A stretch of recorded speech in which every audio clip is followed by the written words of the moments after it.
you don't have a seat, you can walk forward so we can allow everybody to get in and hear. Please move forward. Mr. Chairman, if you give me a moment to allow our members to begin the meeting. Okay, welcome.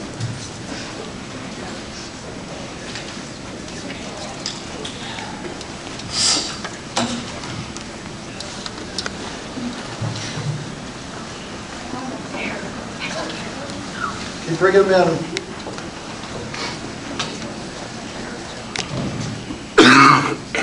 Roy, can you find out how many people we have out there?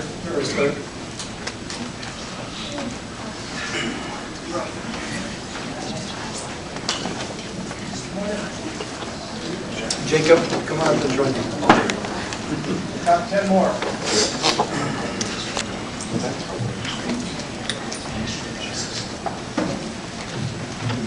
Before I get started, my son Jacob is coming today to see what his father does.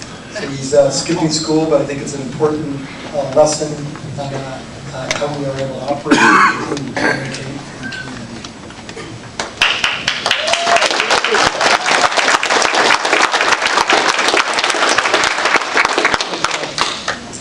Jonathan, can we get started? Mr. Chairman and members of the board, thank you for providing me the opportunity to address you. You may have already figured out why I and your employees are here today. If you think it's about the current contract dispute between Trimet and ATU, you would be correct. The contract dispute has reached a new level. It is a critical point for our members, both active and retired. It involves the unilateral action by Trimet to reduce health and welfare benefits without bargaining, and the long-term effect to our members by such action could prove devastating. Trimet's general manager, Neil McFarland, in a letter to the union dated September 27, 2010, wrote, "During the pendency of the arbitration, the ATU filed an unfair labor practice complaint against Trimet, alleging Trimet engaged in bad faith bargaining by submitting new issues in its final offer." Mr. McFarland further wrote that Trimet learned that the health insurance premiums for the two bargaining unit plans will again increase substantially on January 1st, 2011. And unlike last time, Trimet has no intentions of picking up the additional health insurance costs and has no legal obligation to do so. McFarland also said that Trimet has no intention of providing additional cost of living and adjustments during the pendency of interest arbitration proceedings. And as a result, there will be no cost of living adjustments in December 2010. The problem with this position, the union contends, it clearly violates Oregon law. Making unilateral changes to the parties' contract while pending arbitration, when our contract requires status quo, is another violation of the law. During a meeting over the contract on October 21st, 2010, ATU 757's Financial Secretary, Yvette Farah, asked Mr. McFarland if he would have initiated actions to change active and retired employees for insurance on January 1, 2011, and refused to give active employees their contractual wage increases scheduled for December 1st, 2010, if the union had not filed an unfair labor practice. Mr. McFarland's response was no. Retaliation for filing an unfair labor practice complaint in a contract dispute is yet another unfair labor practice and a violation of state law.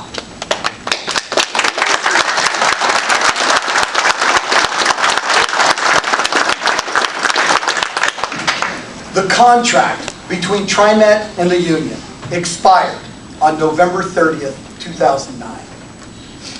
As the contract and a long-standing practice between the parties require Trimet to maintain the 100% premium coverage with rate increases effective January 1, 2010, and provide for the 6-month active employee wage increase on December 1, 2009, and on June 2010.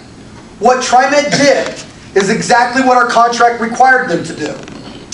But now, the decision at Trimet has been made to violate the parties' agreement and to unilaterally make changes to our collective bargaining agreement before an arbitrator has issued the decision based on information provided by Trimet in the same letter dated September 27, 2010.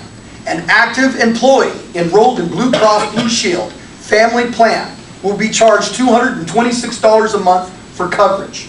An active member enrolled in Kaiser Family Plan will be about $46 a month. And for our retired members' spouse coverage, the out-of-pocket cost will be around $172 a month for members enrolled in Blue Cross Blue Shield plans, and about $43 for retired members enrolled in the Kaiser plan. Trimet is offering a new, lesser plan that would cost roughly $3,000 a year before the plan covered benefits, equal to what 2 existing plans currently provide. Now this is what's amazing. We have repeatedly asked Trimet to provide us detailed information on the optional plans it is offering to our members, and for the confirmation on what the actual out-of-cost to our members would be for those options. We have not received any written response to our requests. To this date, in fact, we have had verbally been told to us that the cost figures provided to the September 27th correspondence to the union may not be accurate.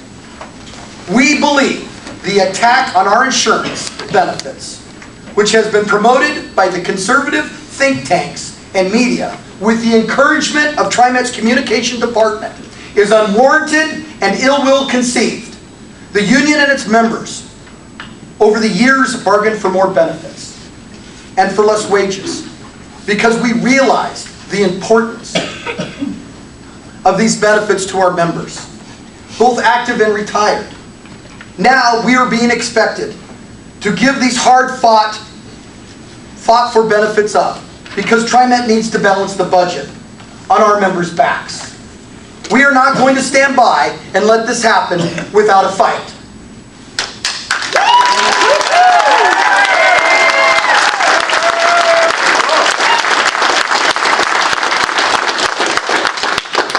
The law requires that the transit contract dispute be settled by interest arbitration.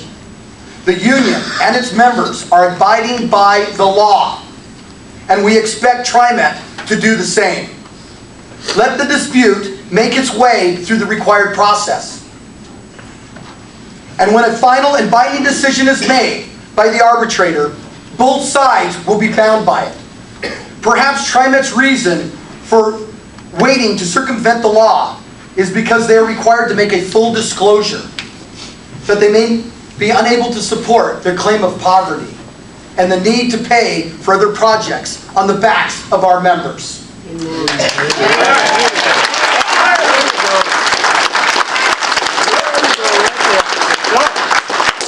Let's resolve this dispute now.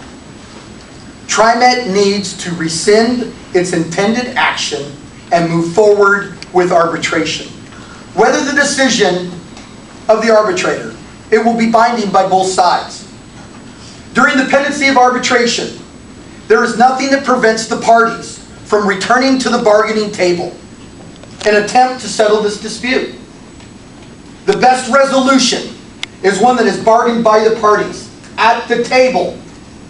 The union is ready and willing to return to the table to search for an amicable agreement, and Trimet should be willing to do the same. Thank you, and I will answer any questions